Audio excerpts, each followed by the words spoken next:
Boa noite a todos.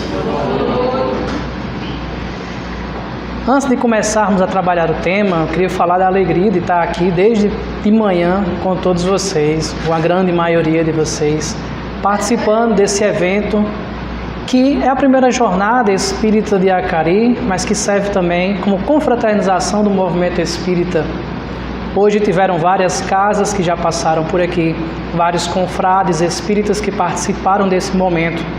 Momentos de discussão, momentos de conversa, momentos onde a gente para pensar e refletir sobre temas essenciais da vida.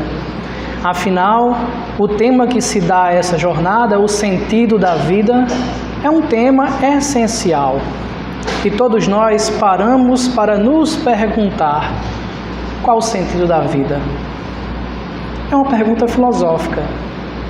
É uma pergunta que necessita parar para reflexão. Sempre gosto de trabalhar essa ideia que nós precisamos cada vez mais voltar a parar para pensar, parar para refletir. O mundo hoje corre muito, tudo é muito acelerado. Os vários filósofos, estudiosos dizem assim, que o mundo hoje é tudo fast, tudo muito rápido. A internet e as redes sociais trouxeram algo de muito bom, mas também trouxeram algo que a gente ainda não sabe lidar. Não vou dizer que é ruim, mas que a gente não sabe lidar. Quer ter tudo pronto, na mão, através de um celular. Todas as informações que a gente deseja buscar. E a gente não para pensar, para refletir sobre as coisas essenciais da vida. Qual o sentido da vida? Por que eu estou aqui? De onde eu vim? Para onde eu vou? São perguntas essenciais. E eu trouxe algumas frases, mas antes de ir para as frases, eu gostaria de perguntar a vocês, se alguém quiser responder. Pode ficar à vontade, não tem certo ou errado. Mas é para você, no seu íntimo, qual o sentido da vida? Qual o sentido da sua vida? Ou o sentido que você acha para a vida como um todo? Amar. Amar. Muito bem. Evoluir. Aprender. Servir.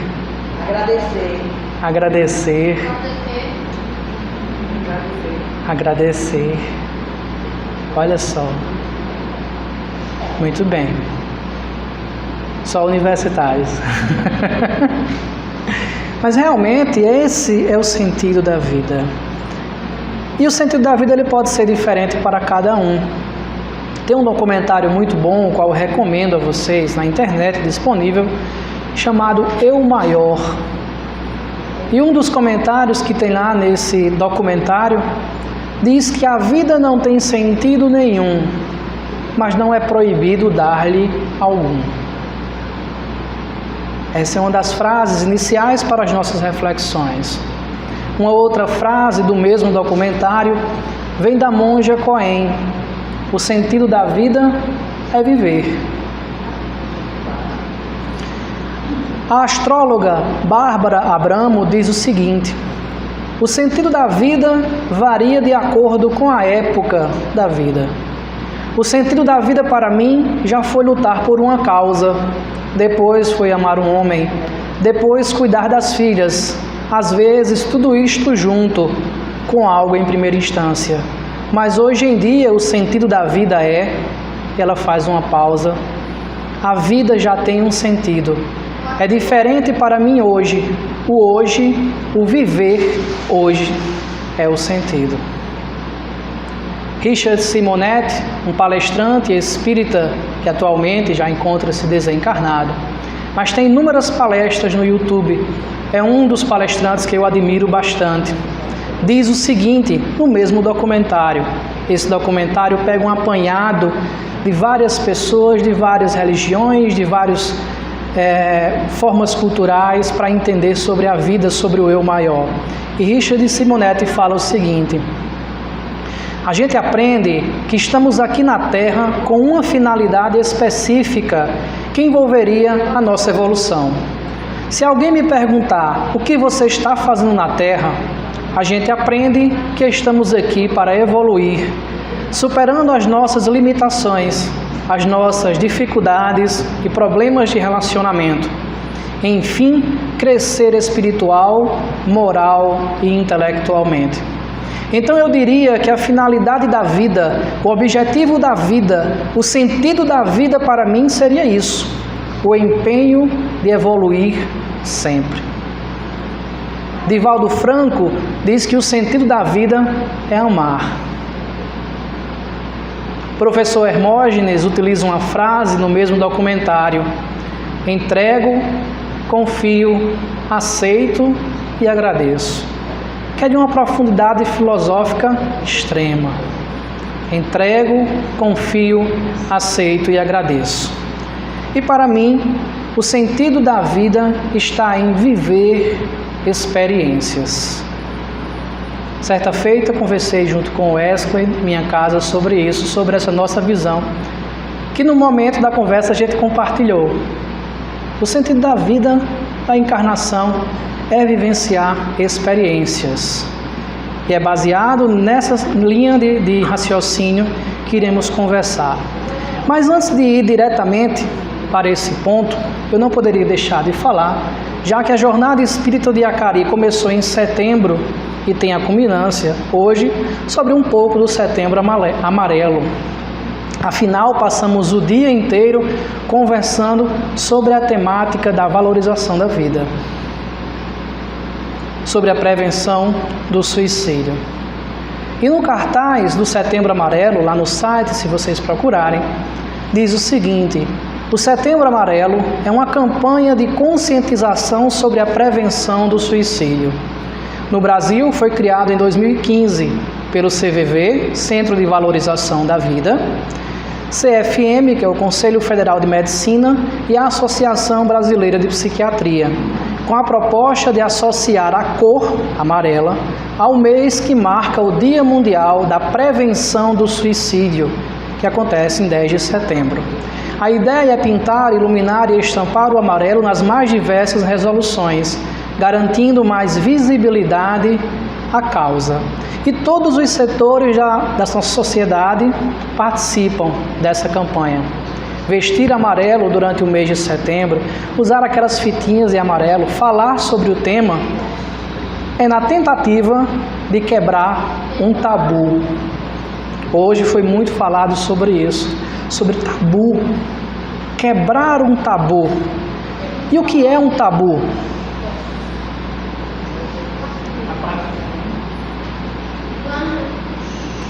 Que mais? O que é um tabu?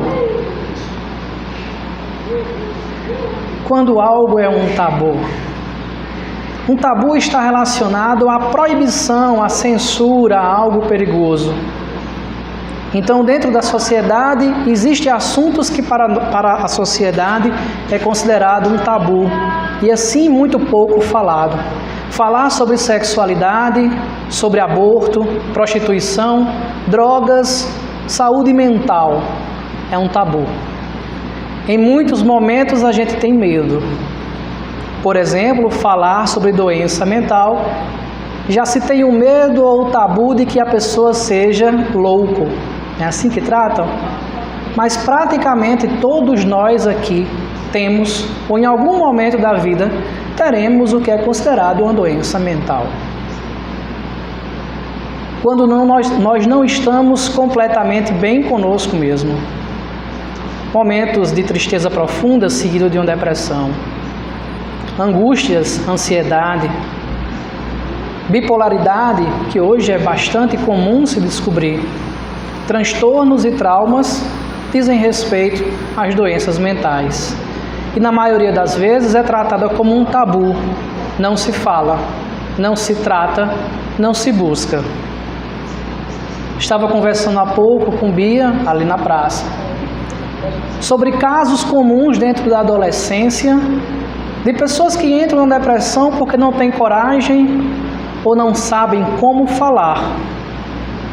Porque lidar com determinado problema é demais para ele. e pelo tabu se fecha, não se fala, não verbaliza sobre o que está sentindo e aquilo ali explode numa doença mental, numa depressão, numa tentativa de suicídio, chegando a sentir a perda do sentido da vida. O mês de setembro é para a gente quebrar esse tabu, para a gente falar, para a gente entender que quando a gente não consegue lidar com um problema, quando esse problema torna-se maior do que nós, precisamos procurar ajuda. Ajuda profissional, ajuda numa casa espírita com um diálogo fraterno, uma visão diferente sobre algo e nos ajuda a lidar com aquele problema. Quantas pessoas não procuram as nossas casas espíritas pela perda, que vou usar essa palavra somente essa vez, de um ente querido. E dentro da casa espírita a gente vai explicar e orientar que é uma separação temporária.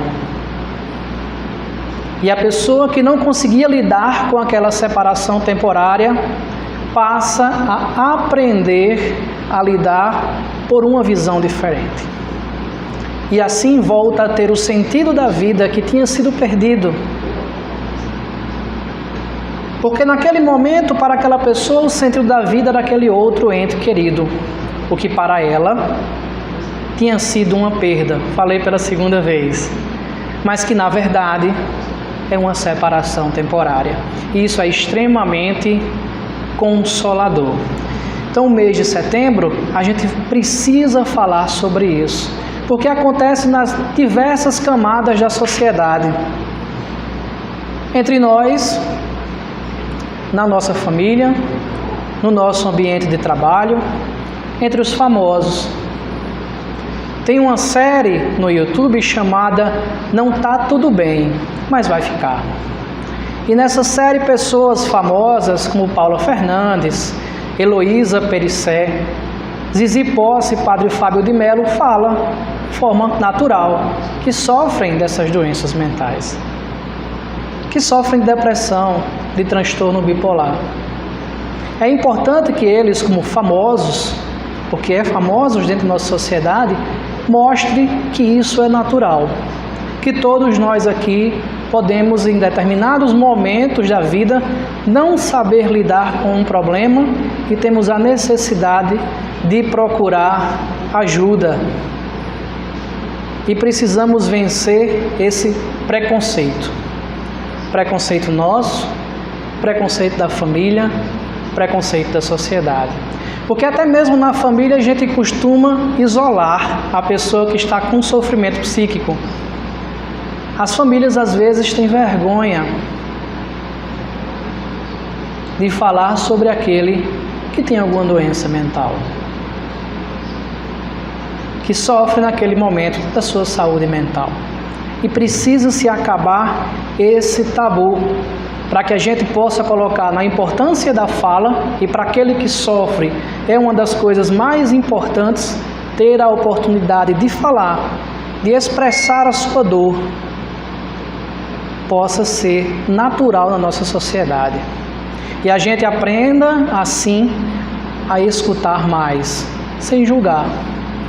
Às vezes, o que a pessoa que está com um sofrimento psíquico precisa é que alguém apenas a escute. E a sua verbalização, ela mesma falar do problema, já é o primeiro passo para a cura, ou se não para a cura, mas pelo menos para amenizar as suas dores. Então isso precisa fazer parte da nossa vida. Voltando agora para o ponto central, o sentido da vida, eu gosto de trabalhar e costumo entender, e o Espiritismo me ensinou assim, que o sentido da vida é viver experiências. É viver experiências. Uma das coisas mais belas que tem na humanidade é que cada um de nós é um ser individual. As experiências de Fernando é diferente das experiências de Cleudson, é diferente das experiências de Wesley, é diferente das minhas experiências. E isso é enriquecedor. Falamos durante todo o dia na questão espírita da imortalidade da alma. E eu não sou somente Alisson. Eu não lembro se foi Herbert ou se foi Naldo que falou que nós somos uma multidão. Ou Kleber, se alguém lembrar. Que nós somos uma multidão. Tivemos milhares de encarnações. Vivenciamos milhares de experiências para o nosso crescimento, independente da religião. Pensar e lembrar, eu falei em Cruzeta essa semana sobre isso, já imaginou? Você consegue imaginar que nesse momento existem famílias vivendo no Ártico? Olha só, a gente parar para imaginar como é viver no Ártico. Aquelas pessoas, aqueles espíritos que estão vivenciando aquela experiência que é totalmente diferente dos nossos 37 graus de hoje à tarde aqui em Acari. São experiências totalmente diferentes, porque aquele espírito precisa da experiência que vai ser desenvolvida naquele local. Talvez na próxima encarnação seja eu que me candidate aí para lá. E aqui todos nós precisamos vivenciar a experiência do Seridó, no Rio Grande do Norte, no Brasil. Os nossos espíritos têm experiências semelhantes nesse quesito, nesse ponto. E encontrar o sentido na vida, nas experiências que a gente tem, que a gente vivencia, é extremamente importante. Cada momento da vida é diferente. O sentido da vida, talvez, para a Bia, que ainda faz o 2º grau para os mais velhos, ou ensino médio para os mais novos, é totalmente diferente do meu sentido da vida, que já estou com uma família construída, que sou pai. O meu sentido da vida de hoje, nas experiências que eu vivo, é diferente de 10 anos atrás, o qual não tinha constituído família. Nesse ponto, eu quero que vocês entendam que é importante que a gente tenha, que a gente coloque, que a gente almeje objetivos na nossa existência, colocando isso como sentido para que a gente possa transcender, para que a gente possa crescer, para que a gente possa evoluir. Os Espíritos nos ensinam que uma das coisas mais importantes para cada individualidade é justamente evoluir através das experiências, é crescer, é ser melhor hoje do que ontem, é ser amanhã melhor do que hoje, no quesito intelectual, no quesito moral. Trata-se de aprendizado. Então eu preciso aprender sempre. Vocês já se perguntaram alguma vez, a pergunta básica filosófica, quem sou eu? De dizer para você mesmo, quem sou eu? Façam essa pergunta e se alguém quiser responder, fique à vontade. Quem sou eu? Quem é você? Quem é você, Wesley Gama? Eu sou a consciência. Cleudson. Você está para evoluir. Que mais? Alguém daqui de Acari que eu não conheço, que esteja como convidado, quiser falar, fique à vontade. Quando você para pensar quem sou eu, qual a definição que você encontra?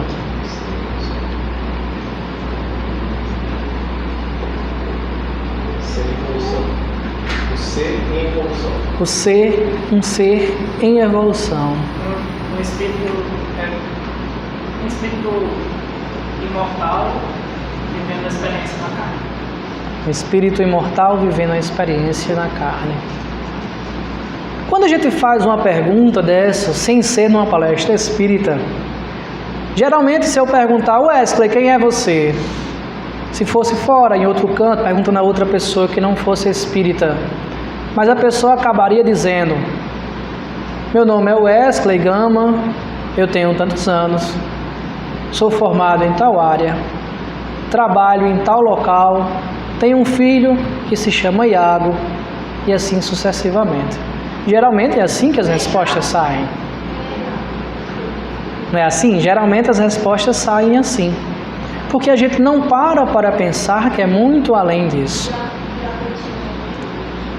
Quando eu faço essa pergunta para mim, eu gosto de me responder da seguinte maneira: eu sou a soma das minhas experiências, desta e de outras encarnações. Eu sou a soma das minhas experiências, desta e outras encarnações. Tudo que eu fiz nas existências, tudo que eu passei, tudo que eu experienciei, fazem parte do meu ser, fazem parte da oportunidade de estar aqui hoje para vocês falando sobre o sentido da vida. E todas as experiências que eu passei, que vocês passaram também, não foram experiências apenas de felicidade. Foram experiências de dor também. Falar sobre o sentido da vida também é entender que a vida ela é uma senoide. Senoide é aquela onda que ela faz isso. A vida é uma senoide, tem momentos felizes, tem momentos infelizes. E precisamos aprender a lidar com estes momentos. Quando a gente passa a entender e a compreender que a vida faz parte de ter esses momentos, a gente sai desse mundo feste, onde a felicidade é a busca incessante pelo prazer, que foi falado aqui também,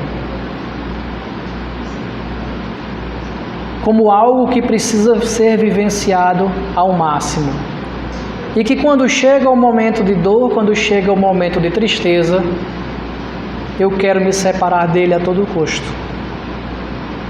E eu não paro para vivenciar a experiência e entender o que é que eu posso aprender com aquele momento de dor. Precisamos parar para entender o que é uma encarnação. O que é a vida, o que é esses momentos. E a gente vai começar a entender e a compreender, a lidar com os momentos de dor, como a separação temporária da morte e da desencarnação de um ente querido. Há algumas semanas faleceu uma senhora em Currais Novos com 101 anos. Quase 102. E um colega que estava comigo disse: rapaz, eu queria muito viver até os 101 anos. E eu sou sincero, eu disse: eu não quero não. Se for de ser, tudo bem, vou viver até os 102, 105, quem sabe até 110.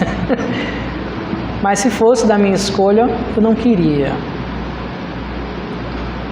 Porque é difícil para nós encarnados que vivemos na carne lidar com a dor. Quem tem 101 anos, quantas pessoas não já enterrou? Quantas dores não teve que vivenciar? Que é difícil, mas que a gente precisa aprender a lidar com a dor da separação temporária.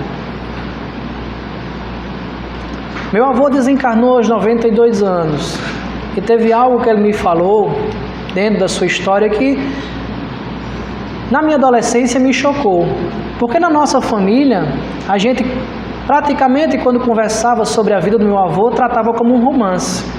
Meu avô foi ex-combatente da Segunda Guerra Mundial, voltou para a cidade de Santa Cruz, teve a primeira esposa que faleceu, teve a segunda esposa, que é minha avó, e com ela teve 8 filhos.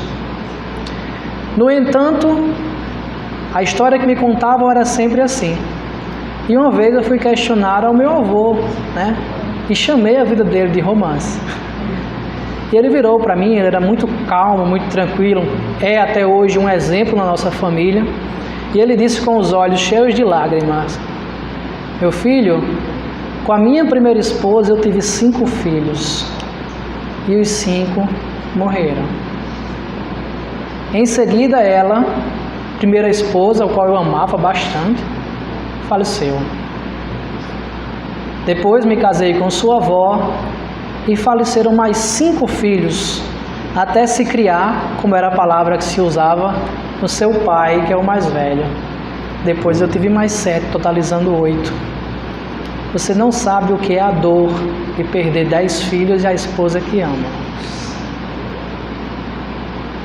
Então ele me disse isso na minha adolescência, já faz uns 5 anos que ele desencarnou. Mas até hoje, mais de 15 anos depois, eu lembro. Porque realmente a gente precisa aprender, e eu acho que ele aprendeu, ele vivenciou a dor e não ficou preso na dor. Meu avô era um homem muito alegre. Ele aprendeu que a vida ela é feita de momentos felizes e momentos de tristeza. Entender o sentido da vida e buscar o sentido para as nossas vidas é aprender a lidar com essas experiências. Experiências também para nós que às vezes são equivocadas. Hoje surgiu uma pergunta na roda de conversas, depois Naldo também complementou a resposta, sobre alguém que é viciado em alguma coisa e eu quero ajudar. E eu citei na roda de conversas que o que ela poderia fazer, e essa pessoa não queria ser ajudada, era orar, fazer orações, vibrações para aquela pessoa, para que ela pudesse acordar.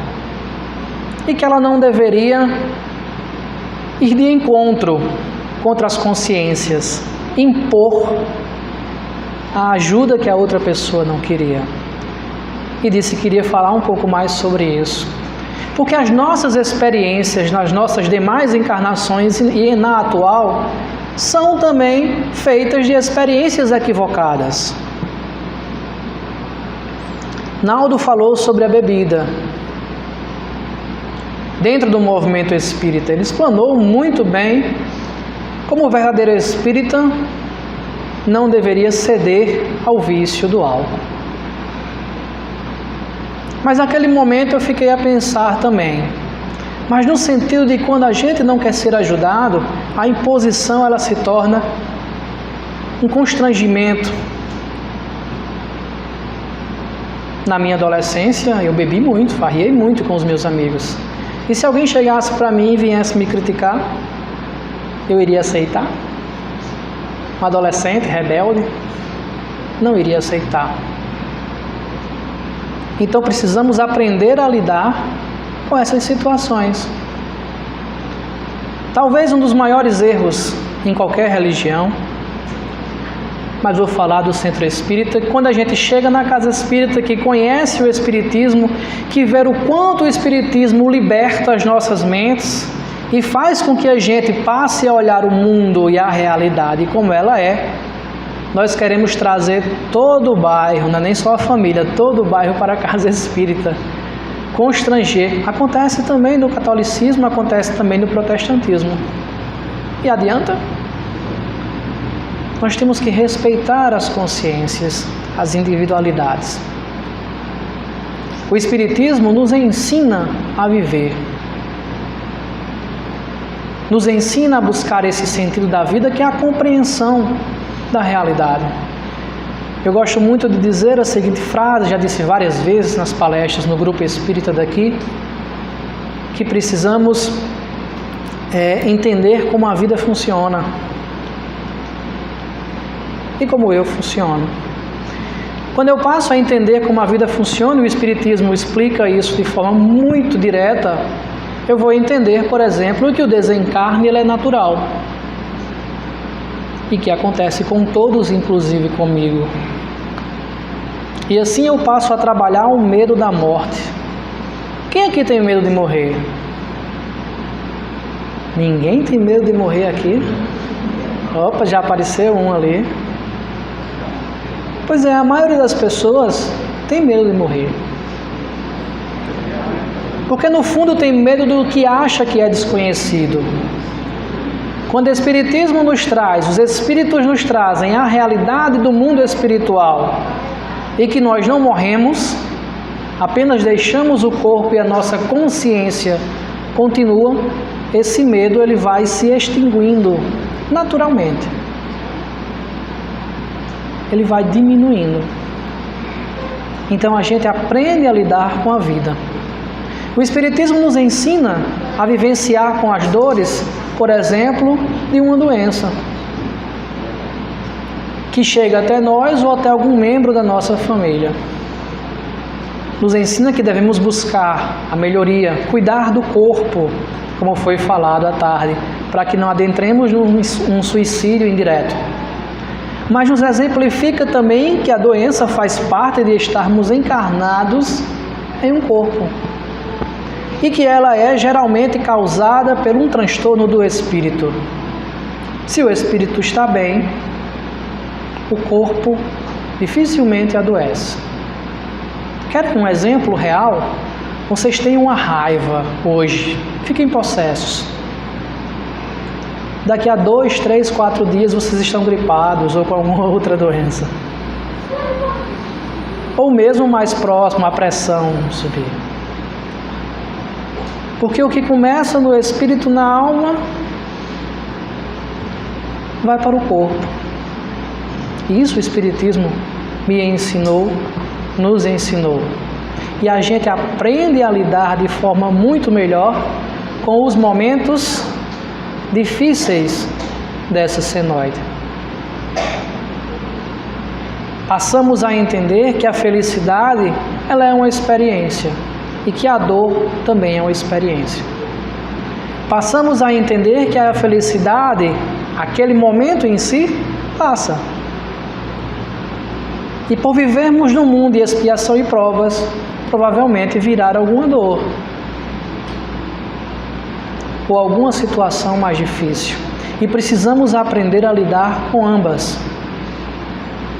Eu assisti um documentário com uma pessoa que visitou o Dalai Lama, eu achei muito interessante, que ele disse que o Dalai Lama tem uma capacidade enorme de alguém fazer a visita, contar algo triste e ele ter uma extrema compaixão e chorar com essa pessoa. E logo em seguida, na próxima visita, alguém contar algo extremamente alegre, talvez uma piada, e no mesmo momento o Dalai Lama rir com essa outra pessoa. E assim ele não fica preso ao momento. Ele vivencia as experiências que a vida proporciona. Nas nossas dores, mais comumente a depressão, a ansiedade, a gente não vive o presente. A gente vive o passado ou o futuro, a angústia ou a ansiedade. E precisamos aprender a lidar com isso. O Espiritismo proporciona isso a gente. Entender esses momentos, entender a felicidade, entender a dor. Entender que o nosso papel na encarnação atual é vivenciar essas experiências e aprender com elas. Isso é enriquecedor. Tenho certeza que a grande maioria aqui, alguns já bastante antigos no movimento espírita, acreditam nisso. Aprender a conviver com as experiências, a superá-las, a sermos melhores, cada vez melhores. É um dos grandes objetivos do Espiritismo. Por que o Espiritismo só vem nascer no século XIX? Vocês já pararam para aqueles que são espíritas há mais tempo? Uma pergunta simples, né? Por que o Espiritismo só vem nascer no século XIX? Por que não nasceu antes?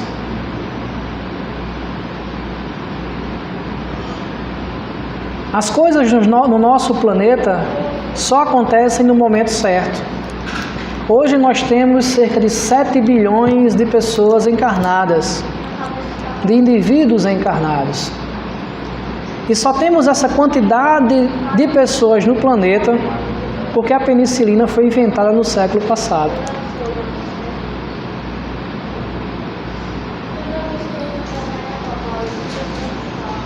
Vaneide já sabia a resposta, porque foi a mesma coisa que a gente falou em Cruzeta. O Espiritismo nasce no século XIX porque nós, espíritos, estávamos preparados para receber a mensagem espírita, para que os espíritos pudessem levantar o véu que cobria o Evangelho de Jesus, a real compreensão e entendimento.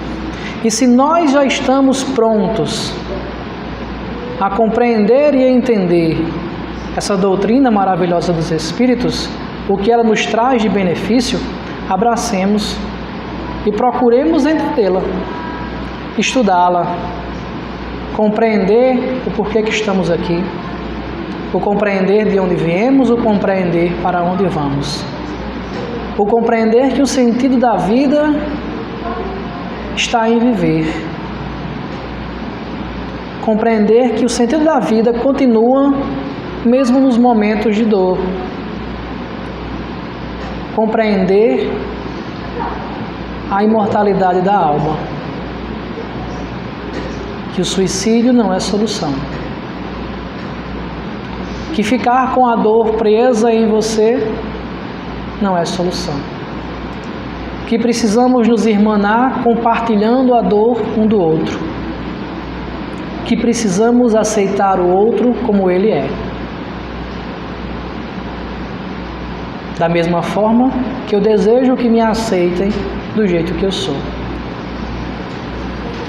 com as falhas, com as virtudes.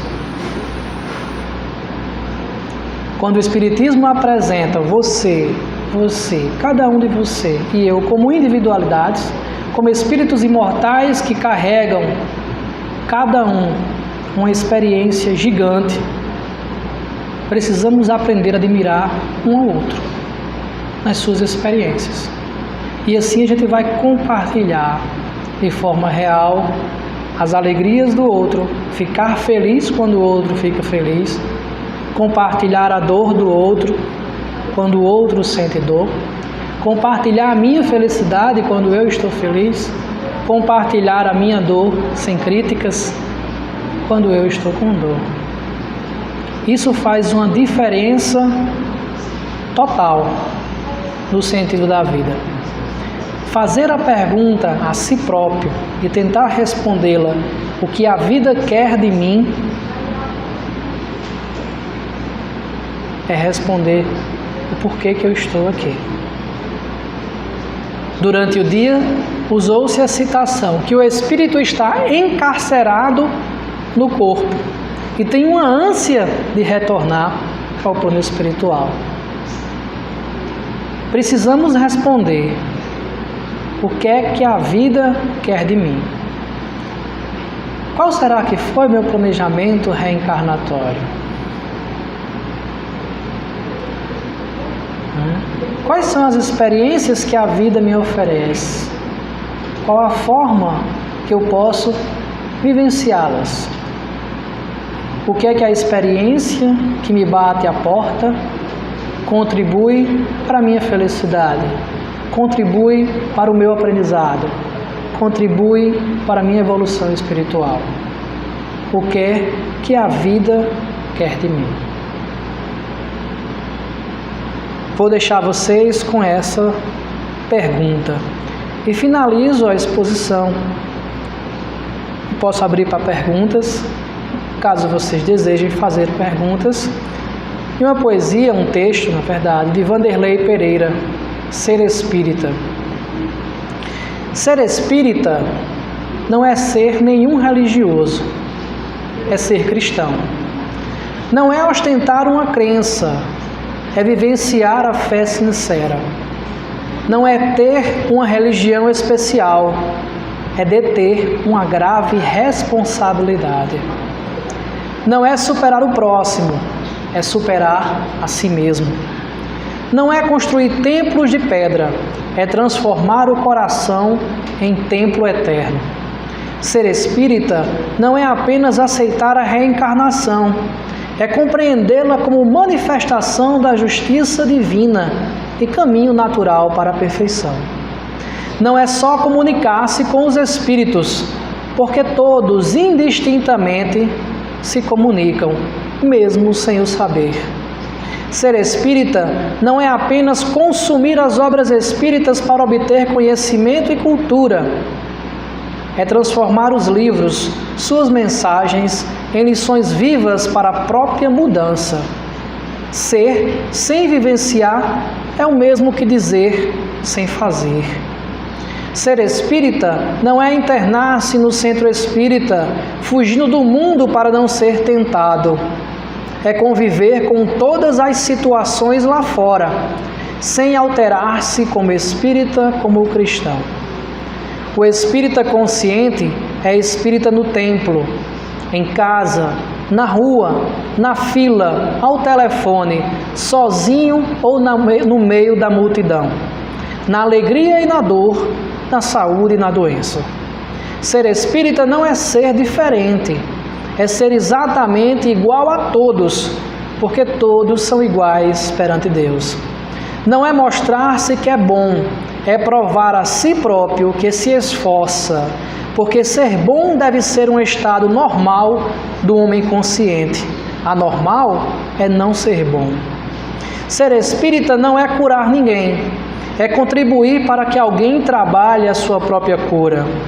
Não é tornar o doente um dependente dos supostos poderes dos outros, é ensinar-lhe a confiar nos poderes de Deus e nos seus próprios, que estão na sua vontade sincera e perseverante. Ser espírita não é consolar-se em dar, porque pelas leis naturais da vida é bem mais aventurado dar do que receber. Não é esperar que Deus desça até onde nós estamos, é subir ao encontro de Deus, elevando-se moralmente e esforçando-se para melhorar sempre. Isto é ser espíritas com as bênçãos de Jesus, nosso Mestre. Muita paz a todos.